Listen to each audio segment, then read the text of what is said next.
Hai traders, selamat datang di Didimax Forex Insight, tempat di mana kita akan membahas peluang terbaik di pasar forex dan juga kita akan kupas tuntas dampak yang terjadi di berita ekonomi di minggu ini serta strategi apa aja yang bisa dimanfaatkan oleh para sobat trader di luar sana. Dan di sini saya Rahayu sebagai host, gak sendirian, Rahayu bareng trader profesional dari Didimax yaitu Miss Mary. Gimana Miss, kabarnya sehat? Alhamdulillah. Alhamdulillah sehat ya Miss. Lanjut aja ke pertanyaan yang pertama ya Miss. Besok ada rilis data inflasi Kanada, yaitu CPI month over month, median CPI year over year, dan trim CPI year over year. Dan seberapa besar sih pengaruh terhadap CAD, dan apa yang bisa kita antisipasi Miss? Oke, untuk inflasi ini sangat krusial ya, karena Bank of Canada ini masih dalam fase sensitif terhadap tekanan harga. Data CPI ini diprediksi naik di 0,3% dari 0,1% sebelumnya, yang bisa mengonfirmasi adanya dorongan harga baru. Nah, median dan trim CPI ini tetap tinggi di kisaran 3% lebih, yang menandakan inflasi inti ini masih kuat. Jika hasil aktual lebih tinggi dari ekspektasi, CAD berpotensi menguat signifikan karena pasar akan menilai BOC ini harus masih hawkish. Namun jika lebih rendah, CAD ini tertekan karena peluang pemangkasan suku bunga BOC ini akan meningkat. Nah, pasangan seperti USD CAD dan juga CAD JPY ini akan paling volatil. Oke, next question. RBNZ akan mengumumkan suku bunga dari pernyataan kebijakan di minggu ini. Dan apa yang perlu diperhatikan oleh para sobat trader di luar sana, Miss? Oke, untuk RBNZ ini diperkirakan menahan suku bunga ya di level saat ini. Tetapi yang paling penting itu adalah nada kebijakan dalam rate statement dan juga press conference. Inflasi Selandia Baru itu masih berada di atas target. Sementara pertumbuhan ekonomi ini akan melemah. Jika RBNZ ini tetap hawkish dengan menekan risiko inflasi, NZD ini bisa menguat tajam. Nah, sebaliknya, jika ada nada dovish dan juga membuka ruang pemangkasan tahun ini, NZD ini berisiko melemah dan pasar akan fokus ke proyeksi inflasi ke depan. Dan bagaimana RBNZ ini menaik penerimaan sektor, ini perumahan serta konsumsi domestik sih.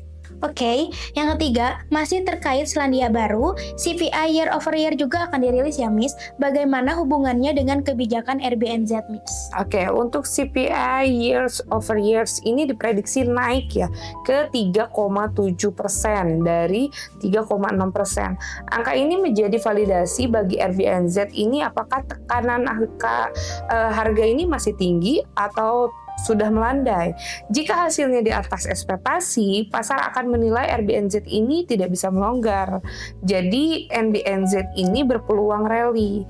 Nah, namun jika angka aktual turun signifikan, spekulasi pemangkasan suku bunga pada kuartal berikutnya ini akan semakin besar, yang bisa menekan NZD.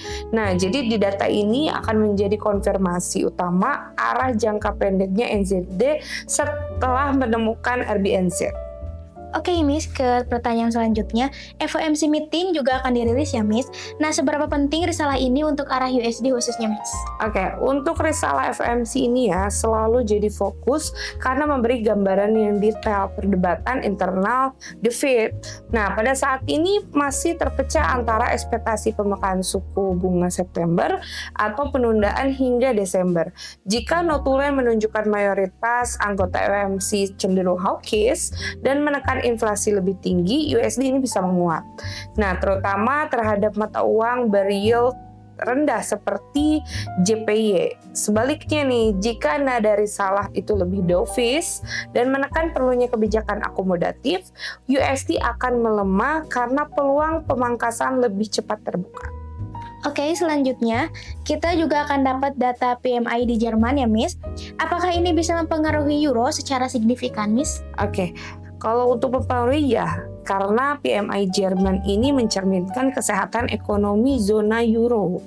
terutama sektor manufaktur dan juga jasa. Forecast manufacturing PMI di 48,8 ini masih kontraksi ya. Sementara service PMI di 50,4 ini sedikit ekspansi. Jika aktual lebih baik dari perkiraan, euro bisa mendapat dorongan positif karena investor melihat ada tanda-tanda pemulihan.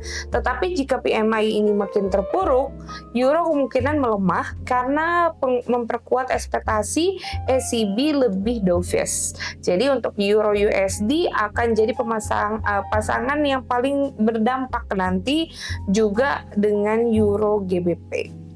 Oke, ke pertanyaan selanjutnya, bagaimana dengan PMI di Inggris minggu ini, Miss? Oke, untuk PMI di Inggris ini diperkirakan stabil ya, karena manufacturing di 48,2 dan juga service di 51,8. Jika hasil aktual ini turun di bawah 50 pada sektor jasa, ini sinyal resesi teknis makin nyata, sehingga GBP bisa tertekan. Namun jika data lebih tinggi dari ekspektasi, GBP bisa menguat, meski terbatas karena pasar masih melihat inflasi Inggris ini sudah melandai dari BOE dan mendekati akhir siklus juga kenaikan suku bunga. Nah, untuk GBP USD dan Euro GBP ini akan cukup volatil nantinya. Oke, Miss. Oke, next question, Miss. Data pengangguran Amerika Serikat juga akan dirilis ya, Miss. Apakah data ini masih jadi perhatian besar, Miss? Oke, tentu ya. Karena meski data sebesar NFP ini, data klaim penganggurannya itu di per minggunya tuh memberi sinyal awal itu kondisi pasar tenaga kerjanya. Jadi forecastnya itu sebelumnya di 226K versus 224 sebelumnya. Jika angka aktual ini lebih tinggi, USD bisa melemah karena menandakan pelemahan pasar tenaga kerja, membuka ruang juga pemangkasan suku bunga lebih cepat juga. Sebaliknya, jika klaim turun, ini USD akan menguat karena penambahan keyakinan bahwa pasar tenaga kerja ini masih solid. Oke, ke pertanyaan terakhir. Puncaknya ada pidato Powell di Jackson Hole Symposium. Dan apa yang biasanya ditunggu di pasar dari event ini, Miss? Oke, untuk Jackson Hole ini sering jadi panggung utamanya The Fed untuk memberi sinyal arah kebijakan jangka menengahnya. Nah, pidato Powell ini sangat penting karena bisa memberi petunjuk jelas mengenai timingnya pemangkasan suku bunga. Jika Powell menegaskan inflasi masih butuh waktu dan The Fed tetap sabar, ini USD akan lebih menguat. Nah, namun jika Powell ini lebih fokus pada resiko perlambatan ekonomi dan juga membuka peluang pemangkasan segera, USD ini akan tertekan tajam. Efeknya biasanya langsung dirasa itu ada di USD Index, emas, SAUUSD, dan indeks saham global. Oke, teman-teman, itu saja yang bisa kita sampaikan di Forex Insight di minggu ini. Semoga ilmunya bermanfaat. Jangan lupa juga untuk di-like, di-subscribe, dan di-komen supaya teman-teman gak ketinggalan untuk berita update tentang Forex Insight selanjutnya. Saya Rahayu. Saya Mary Putri. Happy profit, salam cuan. See you!